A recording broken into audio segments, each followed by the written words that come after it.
হাজার বছরের সংগ্রাম মুখর বাঙালি জাতির সর্বশ্রেষ্ঠ অর্জন হল বাংলাদেশের স্বাধীনতা। আজ ৫৬তম স্বাধীনতা ও জাতীয় দিবস। ১৯৭১ সালের এই দিনে দীর্ঘ পরাধীনতার শৃঙ্খল ভেঙে বাঙালি জাতীয় অর্জন করেছিল তার আজন্ম লালিত স্বপ্ন।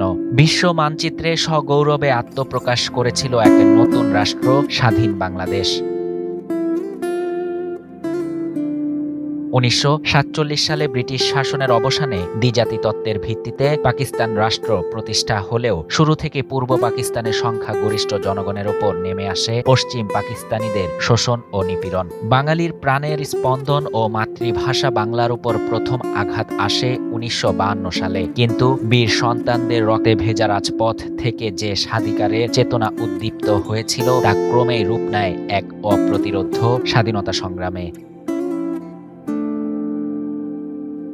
১৯৭০-এর সাধারণ নির্বাচনে নিরঙ্কুশ জয়লাভ করা সত্ত্বেও ক্ষমতা হস্তান্তরে পাকিস্তানি সামরিক জান্তার ছলছাতুরি ও ষড়যন্ত্রের প্রতিবাদে ১৯৭১ সালের অগ্নিঝরা মার্চে শুরু হয় অসহযোগ আন্দোলন। সেই আন্দোলন চলাকালে ২৫শে মার্চ মধ্যরাতে পাকিস্তানি সামরিক বাহিনী নিরস্ত্র জনগণের উপর অতর্কিত হামলা চালায়। এই অবস্থায় ২৬শে মার্চের প্রথম প্রহরে পাকিস্তানি সামরিক বাহিনী নিরস্ত্র বাঙালির ওপর অতর্কিত ও নৃশংস হামলা চালালে শুরু হয় মহান মুক্তিযুদ্ধ। ঠিক সেই সংকটময় মুহূর্তে চট্টগ্রামের কালুরঘাট স্বাধীন বাংলা বেতার কেন্দ্র থেকে বীর চট্টলার মাটি থেকে ভেসে আসে মহান স্বাধীনতার ঘোষণা, যা দিকভ্রান্ত জাতিকে দেখায় মুক্তির পথ।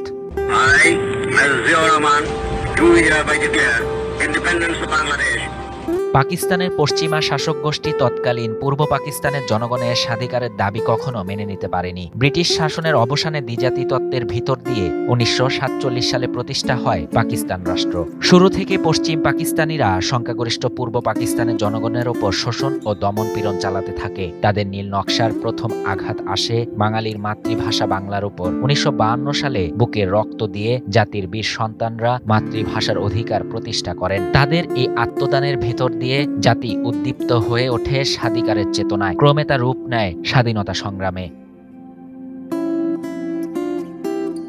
লাখো শহীদের আত্মদানের পথ ধরে দীর্ঘ ৯ মাস রক্তক্ষয়ী মুক্তিযুদ্ধের মাধ্যমে ১৯৭১ সালে আমরা অর্জন করি কাঙ্ক্ষিত স্বাধীনতা।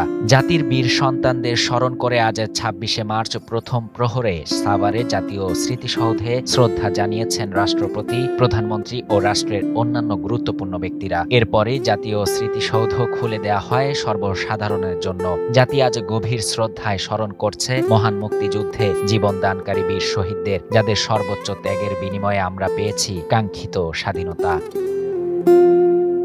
শাহরিয়ার শাফাত, বাংলা নিউজ 24।